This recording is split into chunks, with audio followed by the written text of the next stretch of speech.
Welcome back to Glasp Talk. Today, we are excited to have Sakshi Udavant, and also she's called Luna, and a distinguished freelance journalist and content writer.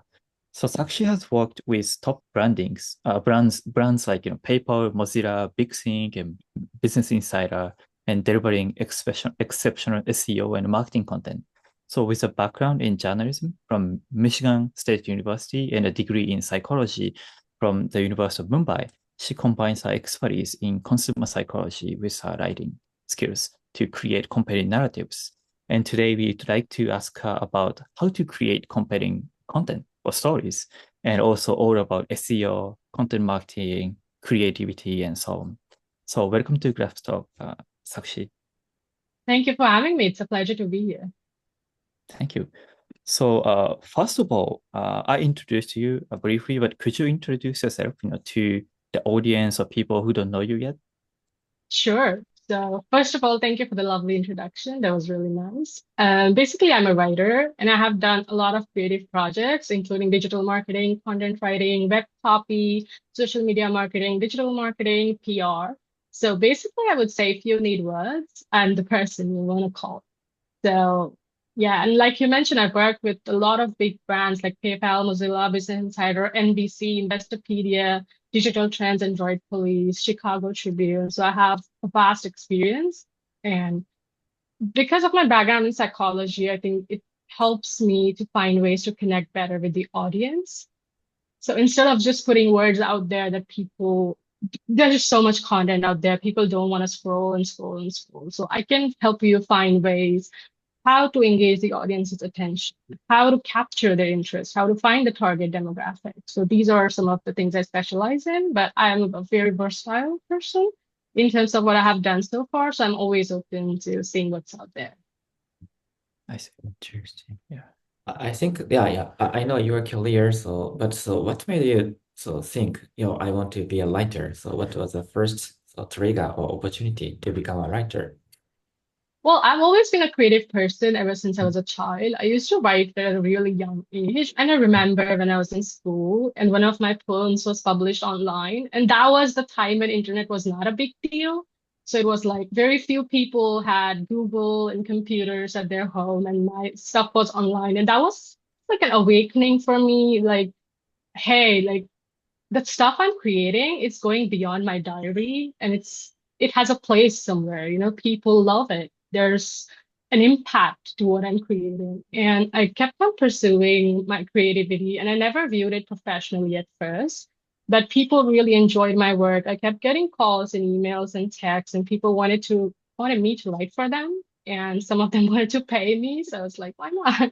I mean, who is gonna refuse free money? So that's how I got started. But once I realized that this is not just a hobby, this is not just something I do for leisure, that I can actually really grow a business around it, I started taking it really seriously. And that's when I started outreach to all these big brands and, really putting in the effort to develop my identity as a writer, developing my skill set, like doing that course on journalism and really upskilling myself to be a professional, like going from a hobbyist to an actual writer.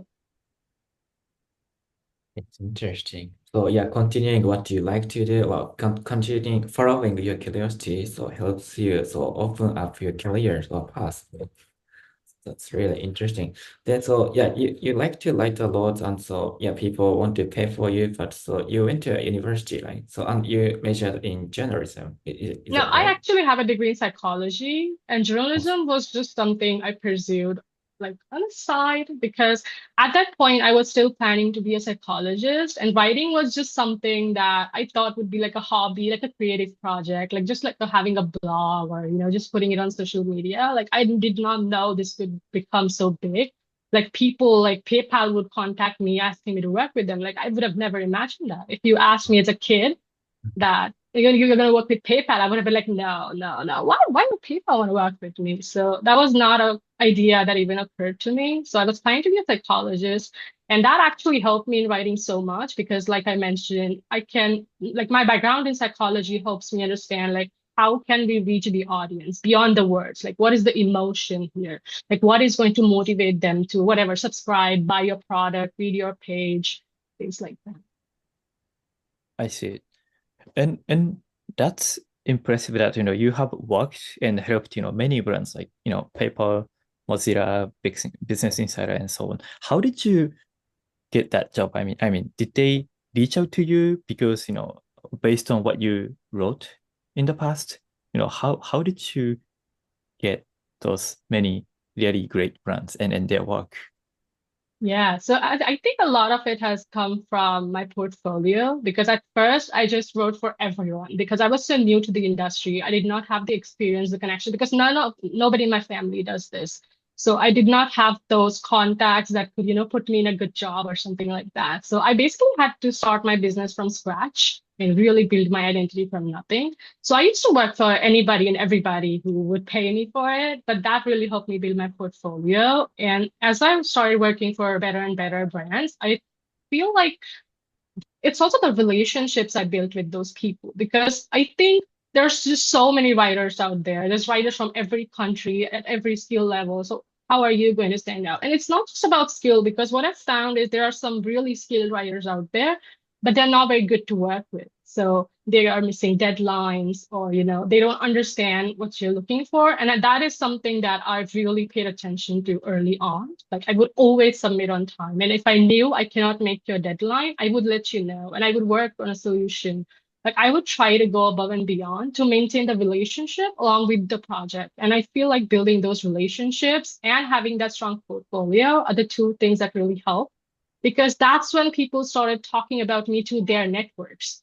So, if for example, if I work with Business Insider, like this hasn't happened, it's just an example, but say the Business Insider editor would say, this is a great writer I worked with. And the person would be like, oh, I'm looking for a writer like that. Can you send me the contact? And that's how they would reach out to me. And they would be like, we have heard good things about you.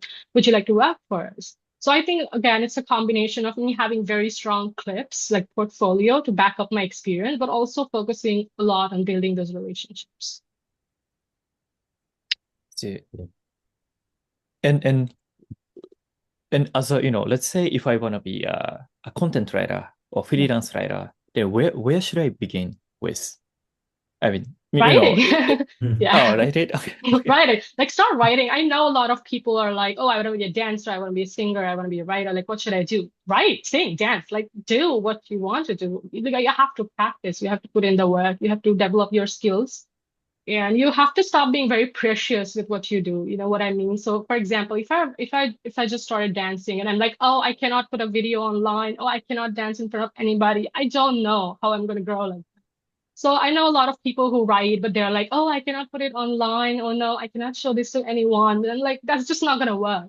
Like at some point you have to get over yourself and you have to stop being embarrassed and you have to stop thinking about what people are gonna say and you just have to put yourself out there and you have to do it more and more and more. You have to grow from your mistakes.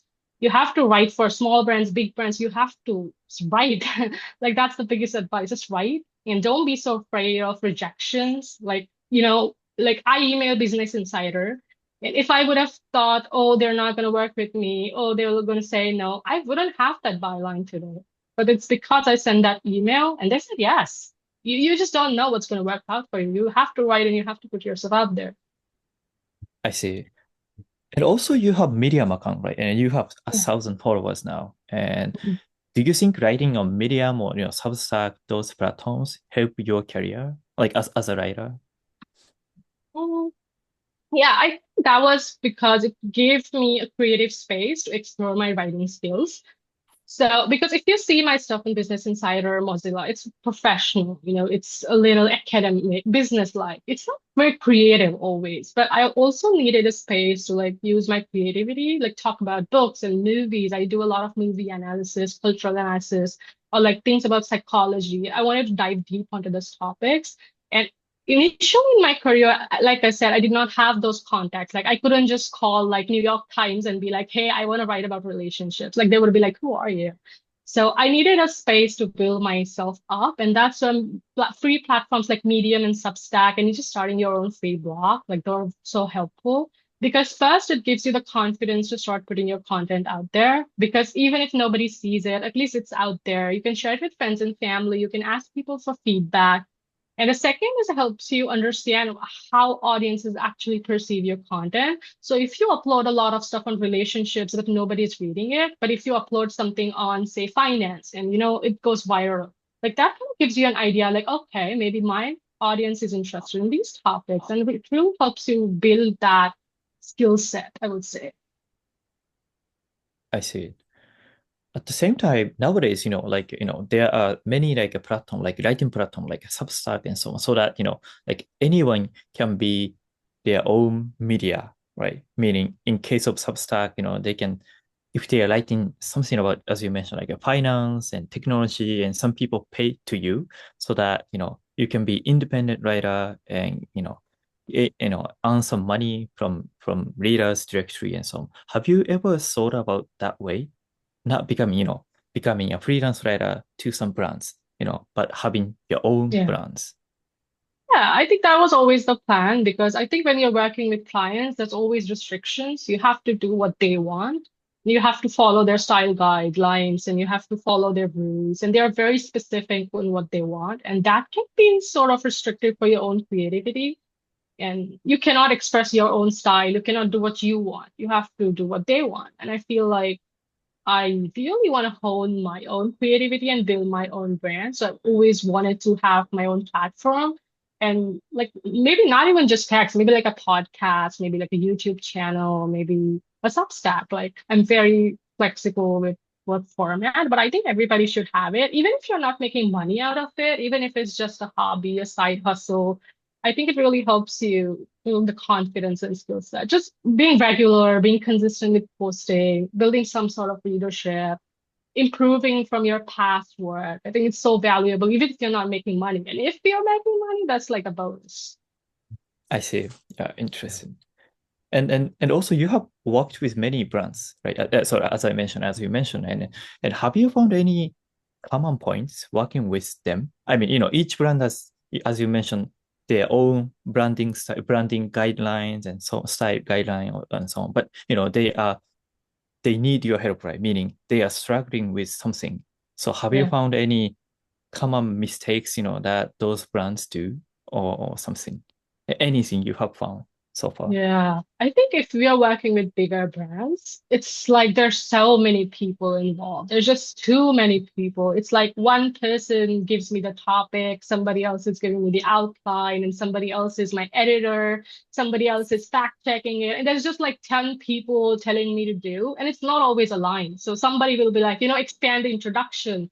But my editor is like, no, cut the introduction. And then, maybe the CEO is telling me we need case studies. And the fact checker is like, this is all wrong. And like, it is very confusing because I have to go and keep working on the document 20 times, not because I've done something wrong, but because they're not very clear on what they're looking for. So it's like in those situations, we're all wasting our time and probably money because they're probably paying me to keep working on it again and again. And I think I've seen this in most of the major brands I've worked with. There's just such a disconnect between what maybe the higher ups want and maybe what the editors or manager level people are telling the writers. And then there's further disconnect if you're working with a freelancer for the first time because they're not familiar with the process. And it can take a lot of revisions to get it to a place where everybody, like 25 people, are satisfied. It just doesn't work. So I think this can be streamlined if there's a process in place. Like it can be so simple. It can be like, okay, the writer has a blueprint or like a guideline, a style guide, something like that. They can follow the format and the editor checks it and it goes, it's approved or whatever. And if the more you streamline it, the more you're saving time and money. Otherwise, it's frustrating for everyone. Yeah, totally makes sense. And what do they usually, I mean, eventually they need to decide, oh, okay, this is the one we should publish, right? Who do, usually, who do they decide? Oh, okay, this is good. Or is that editor or is that manager, CEO?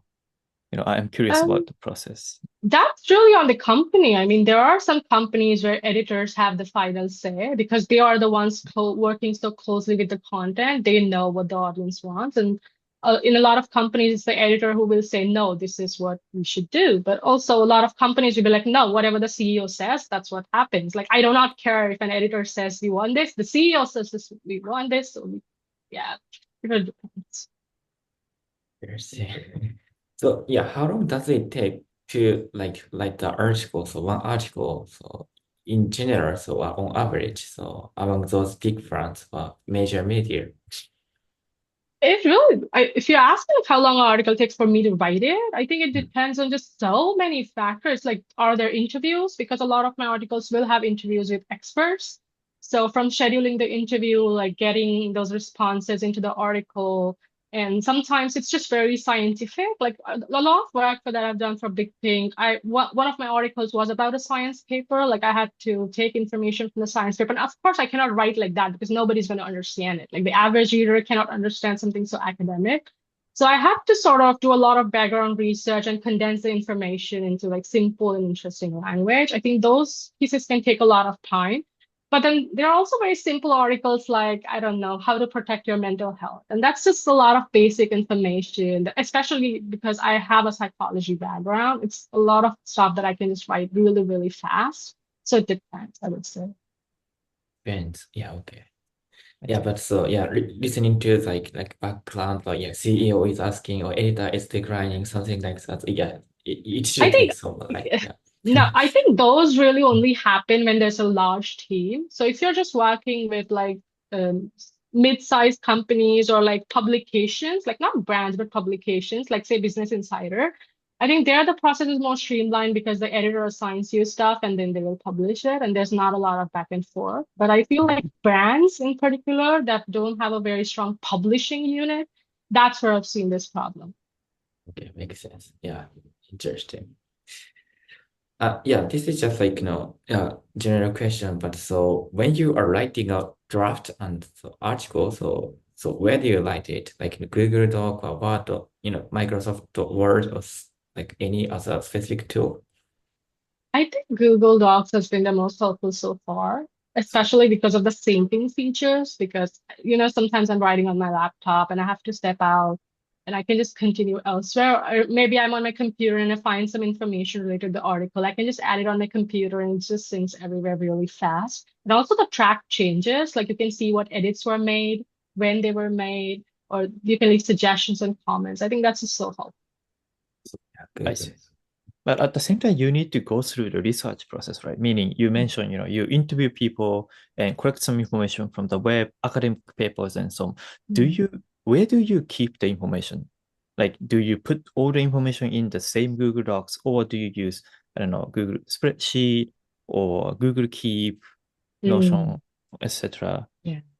I think sometimes it depends on what my clients want because some clients can be very involved in this process. Like they want to see what information you're working with. They want to see the draft version. They want to be involved at that stage. So sometimes they will have preferred tools. Like they want a Google document, they want a whatever Notion page that I have to update. So, but for me personally, I think just collecting all the information, putting it in like a Google Doc, just like right next to each other. It's so easy because then I can just pick information and use it in the new document. It's just simple. With other tools, like I feel like you just have to have so many tabs open, like Google Keep, Notion, this and that. It's just messy. I see. Yeah. And also, I'm curious about making a question about, making great content. So, you mentioned, if it's too academic, it's for reader hard to understand, right? So you should focus on average readers. But do you have some key pieces that you usually keep? Meaning, let's say for some writers, they basically put, actionable advice in the end, or put Mm. some research and example and actionable advice, or something like, format and so on. Do you have something like that format or pieces when you write something? Oh, Your I see. question was, do I have a format for the articles? Yeah, to make your content great or good for Yeah. SEO and so on, marketing perspective too. Mm.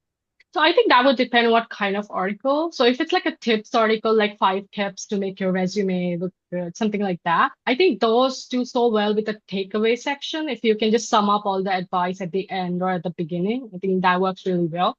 But if it's more like a feature where if I'm talking about like minority communities, like that doesn't make sense to have like a summary or something like that. So if it's like a very deep piece about somebody's mental health or somebody's story, I think then it's better to not have that. And the format would really depend what the publication is already doing. So like if you think about of a publication like Investopedia, they have a very set format. Like they have the key takeaways, they have a pros and cons table. Like it's very specific and it's not my place to like change that up because I'm just a writer. But there are some publications that are more free in terms of, yeah, we are open to the writer suggestion and you do what you think is best and it really depends. I see. Like And personally, if I'm yeah, working on my own articles, if it's not about a client, I love to sort of have very nice sections because I know that sometimes I'm reading is just too long and it's gonna be like, oh, this is like I'm interested, but it's just scrolling. It's like a wall of text and it can get so intimidating. So I like to put pictures in between. Like if you see my Medium stuff, I put a lot of pictures, GIFs, videos, headings. I try to like put charts, italics, bold, things like that, just to make sure the audience is not getting bored. I see. Yeah, I've seen that. Yes, I understand. And also at the same time, nowadays people using ChatGPT or AI tools like ChatGPT, Anthropic Claude, and Gemini and so on in writing, especially, or email writing too. But do you use AI tools? Any Well, like ChatGPT when you write something, or well, how to change your writing? Yeah, Yeah, sure. Love this question because I'm so deeply involved into this space. So first, I've worked on both sides of it. So first, I have been a writer before ChatGPT was a big deal. And then I started working as an editor, and my responsibility was to work with AI content. So I've seen both sides of it, and it's so interesting to me how much has changed in terms of content. And often when I'm interviewing people, they will send me responses that are like so clearly AI generated, and I'll tell them like, "Excuse me, like, is this AI generated? I don't think we can use this." And they're like, "No, no, this is original. We never use AI, but it's like so obviously AI." And especially because I work as an editor on AI content, it's like I read the first line and it's so obviously AI. Like nobody's stupid. But I think if you just scroll on social media, Instagram, Twitter, anything like that, it has become a meme because ChatGPT keeps using words like delve and tapestry. Everybody's laughing at it. I don't think a lot of people think ChatGPT or AI generated content is credible. People are literally laughing at it. So, and I'm not saying AI is bad, that it cannot be used. There are definitely ways it can be used productively, and a lot of people are doing very good stuff with AI. But at this point, I don't think it can replace creativity. Like it cannot write like a human would. Not at this point. It can in the future. I don't know. But at this point, I just can't. nice. But do you use AI in your working process, like like when you brainstorm, or think of any better ideas, Yeah. perspectives, and so on? Yeah. I think as a writer, I don't like to use AI because if you've heard of hallucination, it's just like AI just makes stuff up. It will give you the wrong facts and you have to verify every single thing. And if you're going that much trouble, might as well write it yourself. So personally, I'm not a fan of using AI generated content. But like I mentioned, I also work as an editor where I have to deal with AI generated content. So I think that is the biggest bulk of my interaction with AI. And my responsibility is mainly taking the AI generated content and making it seem more human-like. But I I think see. a fun way I do use AI is to learn languages. And that's like a very personal, like it's not related to my job, but I love like getting it to translate stuff or like check my vocabulary, correct my grammar. I think stuff like that, it's so helpful. I see. Yes, that makes sense. And also, you have worked with many editors, and also as a writer, and you worked with many editors. And in the editing process, have you went through any interesting process, or yeah, something? Yeah, I'm just curious about that process. Yeah, I mean, editing is such an interesting experience, both that for me as a writer working with editors and me as an editor working with other writers, because there's just a different perspective that comes in. Sometimes you think you have done the best job you can, but then the editor is like, this sucks. And they make sense, like they have very valid points. So I think that collaboration of the editing process is very, very helpful. And the most interesting parts of editing have been when the editor like helps you understand why you're wrong, where you're wrong. So I think if an editor just mentions stuff like, rewrite this, this is not good. I think that's not very helpful because it does not give me feedback on why I have to rewrite this. Like what should change here? But if an editor is more specific, like, the tone of voice is very aggressive here, or like, we need to simplify the language here. If there's specific advice there that can help a writer better. And do you care about the keyword volume when in thinking about SEO? Yeah, I do work in SEO, so I have to. I think a lot of algorithms at this point do require you to look into keywords. And a lot of times clients will request me to include specific keywords a specific number of times and heading stuff like that, a lot of SEO stuff. So yeah, I think if the client wants it, that's definitely something I pay attention to. But you have to be very careful because you don't want it to come across as very robotic. Like, best insurance policy is blah, blah, blah, and the best insurance policy and best insurance policy. Like, you don't want it to sound like. I see. Yeah, thank you. And yeah, so our audience are like, as I mentioned, like aspiring writers, content writer, newsletter writers, and so on, bloggers. And do you have any advice to them, like, to become a better writer in the future? Sure. I would say have fun. I know there's so much pressure on deadlines and getting work and, being perfect, but it's so important to also enjoy what you're doing. Because for me personally, there was a time where I was just writing to write because it was my job and it was my business. And that really sucks the passion out of you. And then you start dreading it. You start seeing it as like a chore. And you want to be able to enjoy it. So whether you're writing as a hobby, whether you're turning it into a business, I would say have fun with it, experiment a little, like step out of your comfort zone. Like if you're always writing business articles, try poetry. If you're doing poetry, maybe try like a fiction, like just experiment. You don't have to publish it. You don't have to show it to anyone, but try new things and like stretch yourself, stretch the limitations of what you can do. And I think the second advice would be to read a lot and also to read a lot of different stuff. So like read a book about different culture or like watch a documentary, listen to a podcast about unfamiliar topics. Because what will happen is you will listen to something that will resonate about something else and you can connect those ideas and you will become so much better at integrating new perspectives in your writing. Yeah, totally makes sense. Yes. And this is the last question, by the way, but Glasp is a platform where people can leave what they are, share what they are reading, learning, and so on as their digital legacy. And I'd like to ask you, what kind of legacy impact do you want to leave behind? Wow. I look at creativity as a cycle.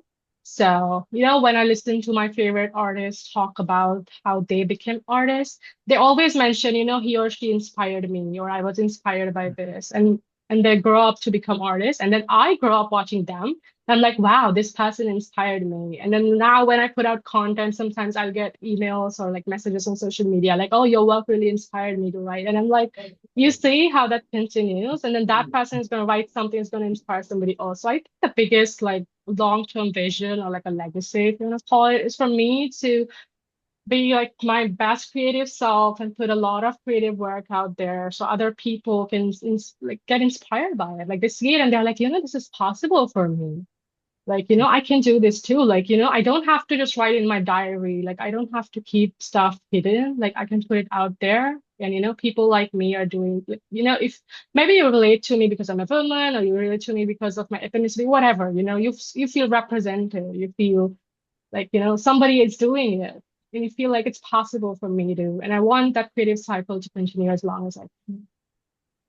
I see. Yeah, that's beautiful. Yeah. And yeah, thank you so much for joining today. And we really, we really enjoyed the conversation with you. And, No, yeah. it was such a pleasure for me. I really enjoyed talking to you both. I hope you enjoyed too. Yeah, we Yes. did. Yeah, thank you. Yes.